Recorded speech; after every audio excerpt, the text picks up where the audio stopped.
Hey, Live It Out Inc. Some of you know, some of you may not know, our theme for 2024 is by faith. And I wanted to post for the next 20 days. I wanted to upload a video that's about 5 minutes or less about faith, about scripture to encourage you and inspire you to live out your faith. Or if it's something that's keeping you from stepping out on faith, hopefully something that is said will encourage you to do so. And today, I don't want to talk real long, but today we are in chapter 7 of Micah. Micah chapter 7, verse 7. And Micah says, "As for me, I look to the Lord." And let me stop right here. Capital L, capital O, capital R, capital D. That Lord means Yahweh. That means God. In scripture, you'll see Lord phrase as capital L, lowercase O-R-D, or all lowercase L-O-R-D. And you need to know the difference when you're reading so you know who they're talking about. In this case, Micah is talking about Yahweh. He said, "As for me, I look to the Lord for help. I wait confidently for God to save me, and my God will certainly hear me." Listen to the words that Michael used, his word choices, words like confidently and certainly. That means that there was no doubt in Micah's mind that God was going to come through for him in his situation. Like, he had seen God do something before. Like, this wasn't his first rodeo of God, like, coming through. So he says with the confidence, certainly, confidently, that God is going to hear me, that God is going to save me.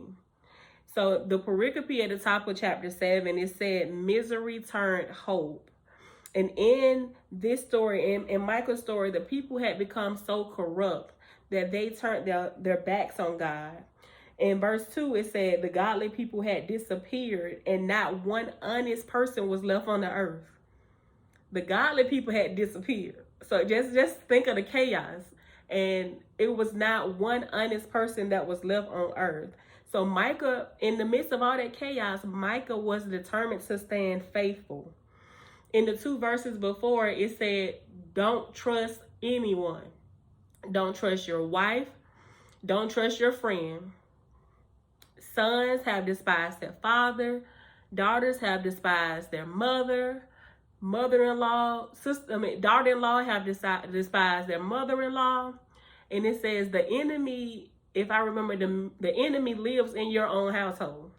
So imagine Micah standing firm, standing alone with the enemy in his camp, with not one honest person left on earth. He encourages us to focus on God and not on our circumstances. And sometimes we can make our circumstances so much bigger than who our God is. And we got to cut that out. We got to stop that. We got to we got to know who our God is. When we're faced with a situation, we got to apply God to our situation. Not everybody else. It said, don't trust your friend. What you calling them for? You need to go call on God. It even said, don't trust your wife. Don't trust your husband. Call on God. Seek him. He has the answers that you need. So he encourages us to focus on God and not our circumstances. God knows when we're at our breaking point. He knows when we feel like this will never be over. When will this ever end? When will this chaos end? When will this drama end?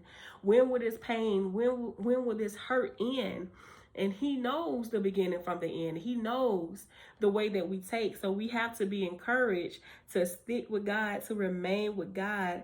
And I want you, I'm at my 4 minutes. I want you to be encouraged today to walk in the certainty that God will save you, not serve you. You serve God, but God will save you and he hears you.